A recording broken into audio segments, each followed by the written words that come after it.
ఫిబ్రవరి 14కి సంబంధించిన current affairs. ఫిబ్రవరి 14న డెహ్రాడూన్లోని బీహెచ్ఏఎస్ఎం థింక్ ట్యాంక్ ప్రారంభోత్సవంలో chief of defence staff general Anil Chauhan Panchsheel ఒప్పందం గురించి కీలక వ్యాఖ్యలు చేశారు. పంచశీల ఒప్పందం భారత ప్రధాని జవహర్లాల్ నెహ్రూ మరియు చైనా ప్రధాని చౌ ఎన్ల మధ్య కుదిరిన ఒప్పందం. 2016 నుండి 2025 మధ్యకాలంలో హైకోర్టు మరియు సుప్రీంకోర్టు న్యాయమూర్తులపై మొత్తం 8,000కు పైగా ఫిర్యాదులు అందాయని కేంద్ర న్యాయశాఖ మంత్రి అర్జున్ రామ్ మేఘవాల్ లోక్సభకు తెలిపారు.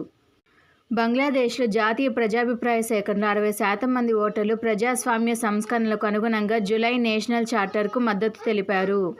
ప్రధాని నరేంద్ర మోడీ అధ్యక్షతన కేంద్ర మంత్రివర్గం అస్సాంలోని బ్రహ్మపుత్ర నది కింద దేశంలోని మొట్టమొదటి 4 లేన్ల underwater rail cum road tunnel నిర్మాణానికి ఆమోదం తెలిపింది. మహిళా శిశు అభివృద్ధి మంత్రిత్వ శాఖ ఫిబ్రవరి 14న న్యూఢిల్లీలోని విజ్ఞాన్ భవన్లో కార్యాలయాల్లో మహిళా భద్రతపై జాతీయ సదస్సును నిర్వహించింది. నాగాలాండ్లోని సాంగ్హామ్ నాగదకకు చెందిన అత్యున్నత సంస్థ యునైటెడ్ సాంగ్హామ్ లికుంపుజ్మి తన పరిధిలోని పంగోలిన్ల వేట వాణిజ్యంపై పూర్తి నిషేధాన్ని విధిస్తూ ఒక తీర్మానాన్ని ఆమోదించింది. ప్రపంచ ఆరోగ్య సంస్థ novel oral polio vaccine type 2కు తన ప్రీ క్వాలిఫికేషన్ గుర్తింపును ప్రకటించింది.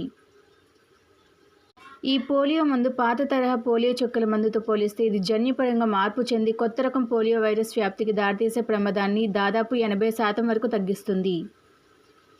ప్రధాని మంత్రి నరేంద్ర మోడీ పీఎం రాహత్ పథకాన్ని ఆమోదించారు. ఈ పథకం ద్వారా రోడ్డు ప్రమాద బాధితులకు 1.5 లక్షల వరకు నగదు రహిత వైద్యం అందించబడుతుంది. పీఎం రాహత్ పథకం కింద 1.5 లక్షల వరకు నగదు రహిత చికిత్సను అందిస్తారు.